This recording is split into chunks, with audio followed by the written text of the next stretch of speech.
So tonight I'm here with my friend Garrett. He's going to be helping me out a lot with the videos from now on. He really knows a lot about movies, so I'm pulling him in this project just to see where it goes. This is going to be our second video, and we're going to be talking tonight about Hail Caesar, one of the most anticipated films from the 2016. It was I'm just gonna have you start off. How did you feel Okay, about this well, on your scale of 1 to 6, I'm gonna have to rate that a 3.5, video? Okay, that's which exactly I'm what I now was thinking. designating as Yeah. what the fuck was that? I mean, really, watching it, there was really no real storyline going on whatsoever in the film. And I mean, I'm not a movie critic at all. I just love watching movies, and I loved watching this one, which is why I rate it, higher up. Scoot over a little. There's a little bit of All right. No, keep going. But I mean, it was funny. I mean, I just love, the Coen brothers just mocking Hollywood in the 50s. It was so funny. Yeah. I thought like the corniness of this movie really showed like the corniness of like movies back in the 50s. I mean, Yeah, like they think they're definitely all try to funny. capture that. Like whenever they show, them directing, producing movies back in the Hollywood time, they really go back and try to capture that same, oldish look, kind of the fake acting, Yeah. the fake Oh yeah. scenes, all that stuff. It was great.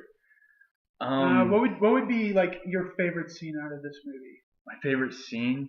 Okay, well, even though he plays a small part, Channing Tatum shows up in it.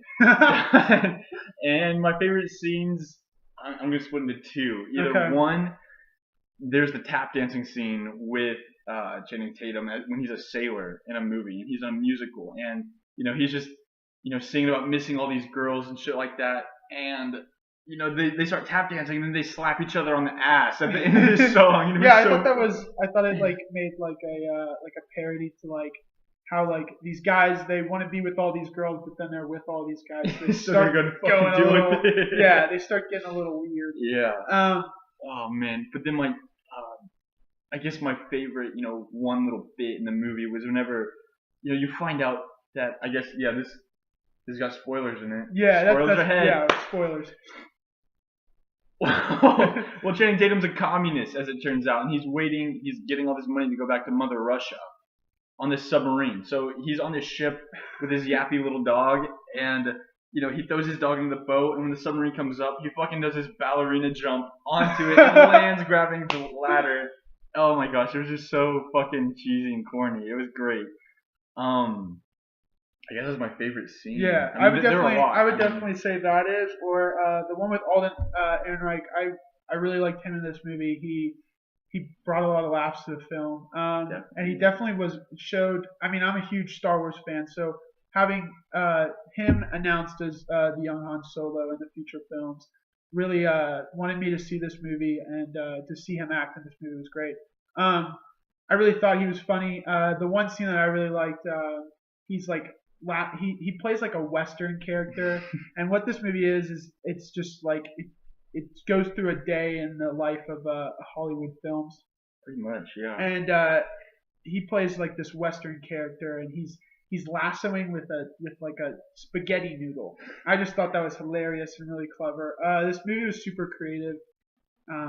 Definitely, yeah. What like the plot? There wasn't much. Definitely got a like in my mind the whole time. I was just thinking like, what the fuck is this? I guess really the main plot line going through the film was trying to find George Clooney, who is the big actor of the time. Yeah, he winning plays all he plays the a different- character called Baird Whitlock, and he's doing this movie called Hail Caesar, and so that's where they get the title from. Yeah, and he gets kidnapped and he gets taken by the communists and held for ransom. And while he's with the communists, I guess he really kind of gets converted in his ways. Yeah, As he's this ditzy Hollywood actor, and they convince him to be a communist too. They say capitalism's bad or whatever. But I mean, I guess the main plot line is, what's the main character's name? Mannix, is that it? Hold on. Played by Josh Brolin. Yeah, Josh Brolin. Yeah, that's really, right. really good actor in this movie. Definitely. Well, he's the one in charge of Capitol production in Hollywood, and he's trying to find his actor for this this really big movie coming up. And that's sort of the plot line through the movie. But there are a lot of different, little Yeah, vignettes along the way. Shorter movies going on within the movie, and it's really fun. It's a fun journey that they take you on. A lot different than their last movie. So what's one thing that they could have done more in this film to make it a little better? Oh, something to make this film better.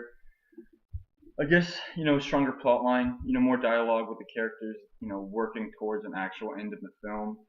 There wasn't much to it. I guess their final conclusion was, the guy decides to stay. Yeah, he gets another job. He's offered another job, but he decides to stay at the records. Yeah, and I mean, there's this weird kind of subplot, sub theme going underneath, the main theme of the movie, where he's trying to decide whether he wants to go another job or stay with the movie theater, and it occasionally shows him praying and stuff like that. I'm not really sure if they're trying to go for like a religious spiritual feel in this movie. No, I think what they were trying to do with that religious part was really like give a parody of like all like the religions like coming together. A really good scene in it is they have a Jewish rabbi and a Catholic priest, and they're all arguing about why Jesus in the Hail Caesar movie really like is depicted, and I thought that was a hilarious part. But I think it was more of like a parody to religion, not as like trying to be religious. Yeah. And then one thing that I think could have been done a little better is I really liked Jonah Hill's character.